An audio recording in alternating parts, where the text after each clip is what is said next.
citizens who cannot afford homes.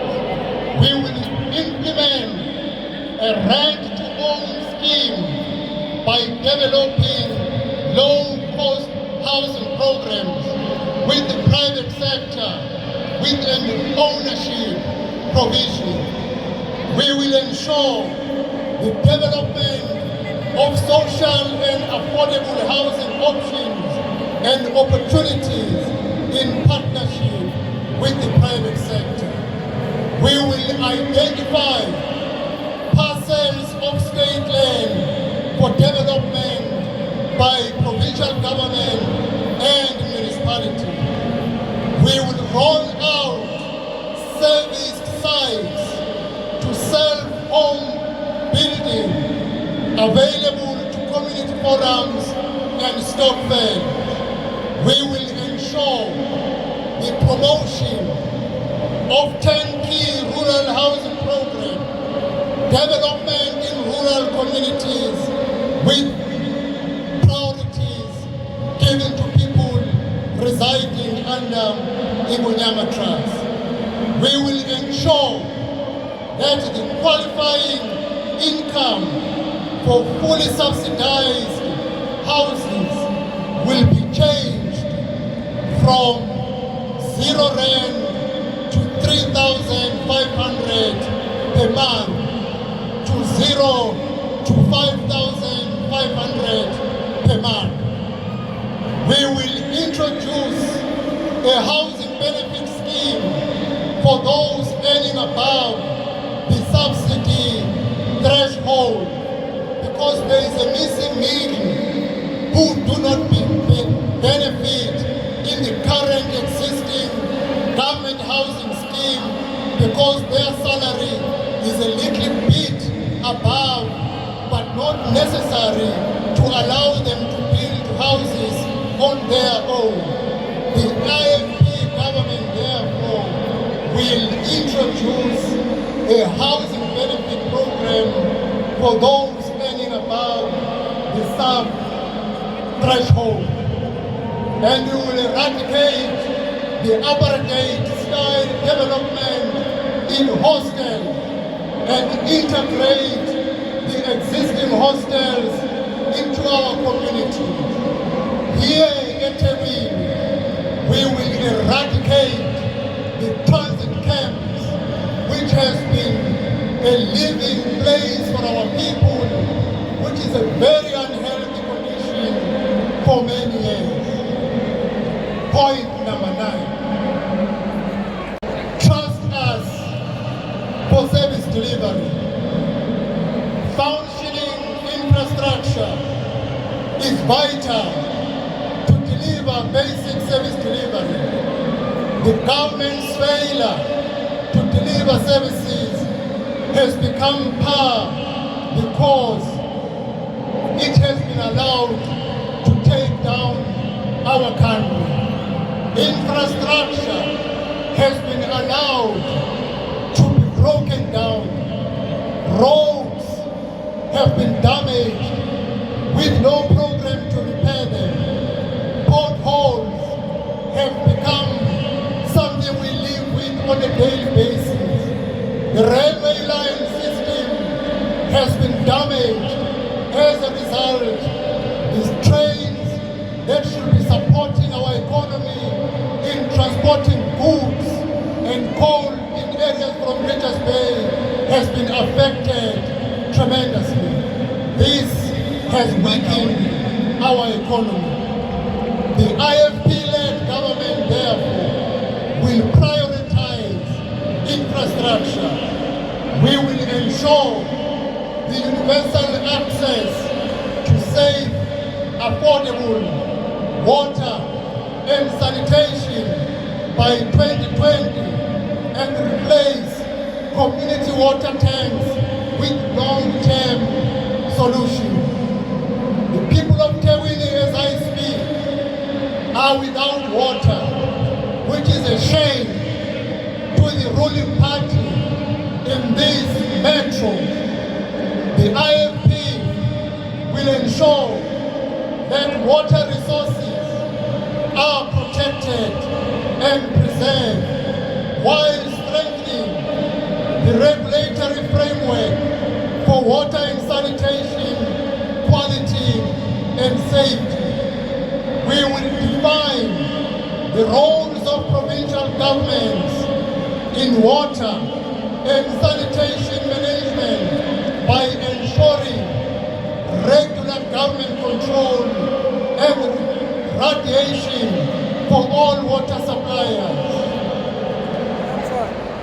The IFP will promote efficiently and manage the basic infrastructure grant provided to municipalities. The projects will be handled through a well-resourced and district-wide shared project management unity. This will avoid the current situation where many municipalities cannot spend their grants and return funding to the national government while the roads remain in a state of decay. We will prioritize the maintenance and upgrading of the existing infrastructure. We will promote the water treatment or recycling technologies and waste-to-energy projects.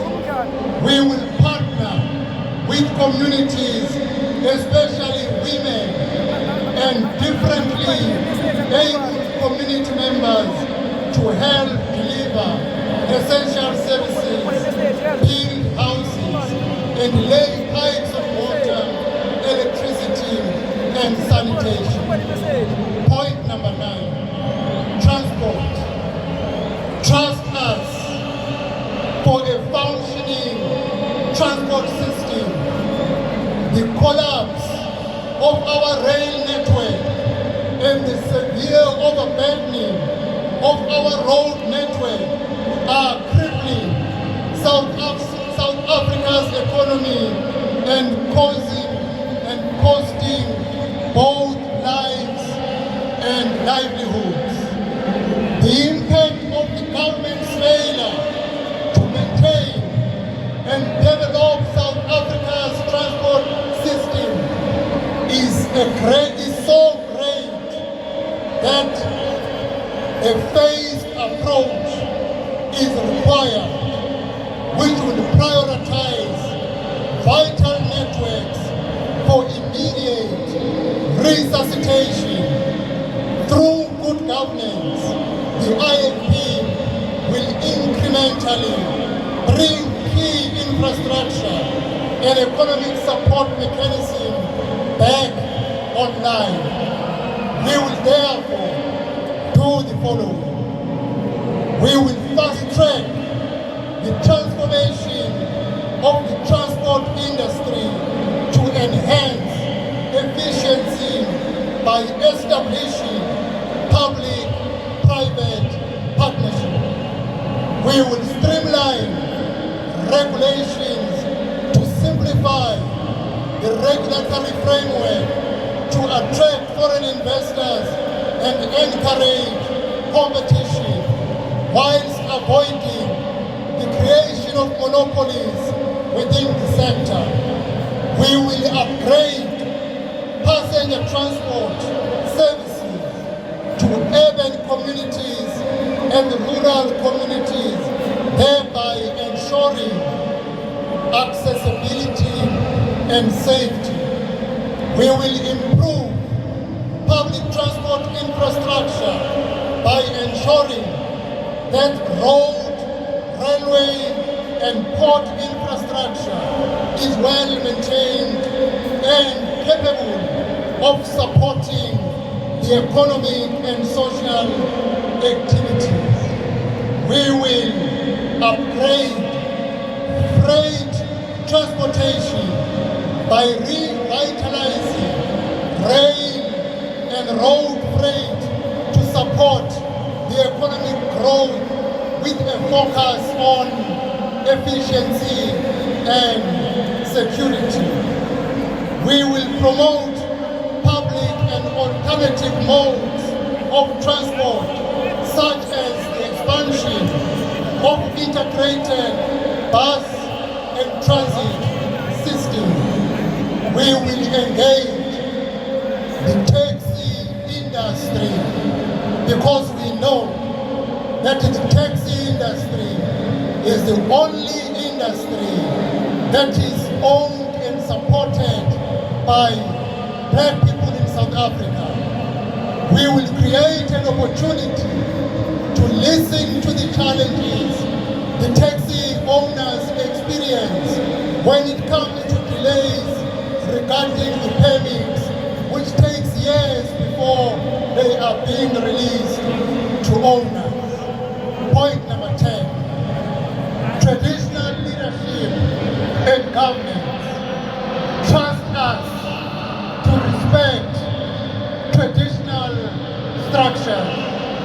From the very start, during the constitutional negotiation towards democracy, the IFP insisted that the Zulu monarch and the institution of Umkosi be recognized and have a role in a democratic South Africa. For decades, the IFP has pushed for the role, powers, and functions of traditional leaders to be defined when, through legislation in South Africa.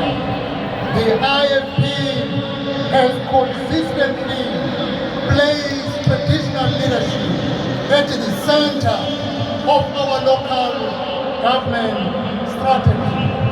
Our founder, the late Prince Mawusi championed the Gonyama Trust to keep the communal land of the Zulu Kingdom under the custodianship of His Majesty, the King, administered by traditional leaders, Amakosi, thereby giving families access to land to live and produce food.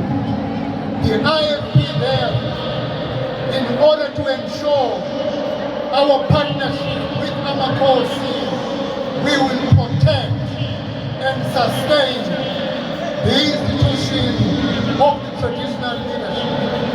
We will respect, capacitate, and adequately compensate traditional leaders, Amakosi and Izinduna. We will prioritize the protection and safety of our traditional leaders, as we all know that Amakosi and Izinduna have become a target of killing. The IFP will ensure, as a new government, either in KwaZulu-Natal or at a national level, that all Amakosi receives 24/7 protection against the assassination directed to the traditional institution. Councillors are being protected. Members of Parliament are being protected. Why not, therefore, provide protection to Amakosi and Izinduna, as we see they are on the firing line through the assassinations that are occurring in our country. Point 11, access to land. Trust us for a place for you and your family. Land ownership is one of the contentious issues in South Africa. Land reform policies affect how South Africa produces its food, protects its food, protects its security, and seizes socio-economic opportunities. The resolution of the land issue carries with it the promise of healing the wounds of the past. Land has a social, spiritual, and economic value. It has the potential to be the foundation of the new economy of our country that we so critically need. The IFP-led government, when it comes to land ownership, will do the following. We will commission a full-scale land audit to determine who owns what and use these findings to focus on state land, redistributing it where necessary and supporting community projects to farm land commercial. We will reallocate all unused land that is in the hands of the state for the benefit of the poor. We will allocate specific support for modern agricultural and other developmental initiatives to redress imbalances of the past when it comes to land ownership. We will ensure significant state support, especially for new entrants into the agriculture industry. Point number 12, environment. Trust us to secure tomorrow. The next 10 years in human history will be the most crucial for our survival in this planet. The world is facing a triple environmental crisis, which includes biodiversity loss, climate disruption, and ever-increasing pollution. The proliferation of single-use plastics has contributed significantly to this growing environmental crisis, with millions of tons of plastic waste ending up in our oceans, rivers, and landfills yearly. The IFP government therefore will do the following. We will engage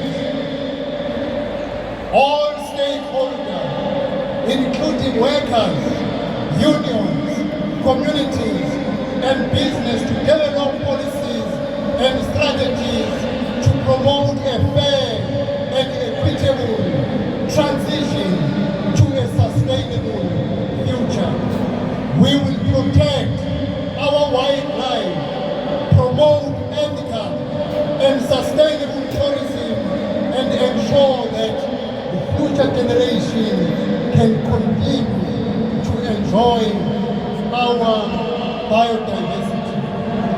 We will ensure that we protect the rhinos as a highly targeted animal species in our country. We will ensure that our community participate in the environmental education in order to ensure that we preserve our nature. And the last point amongst the you and your future.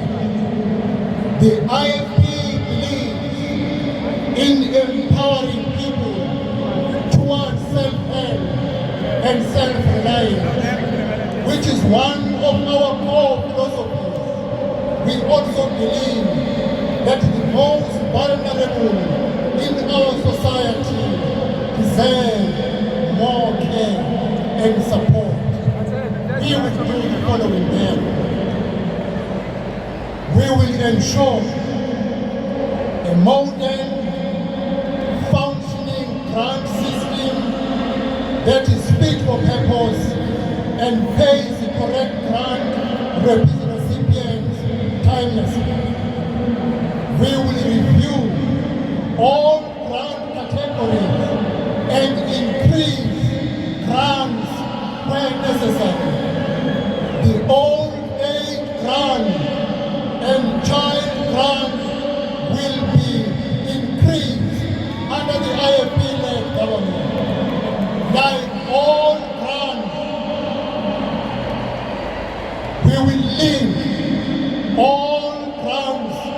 opportunities and training to uplift the recipients.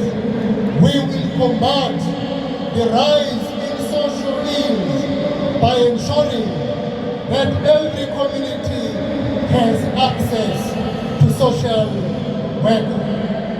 The IFP will ensure that what has been done by the current government to close down the pain points that are closer to our community and causing them to be paid through banks. Many senior citizens are not satisfied with this option. We will create an opportunity of revisiting the advantages which our people had enjoyed in the past.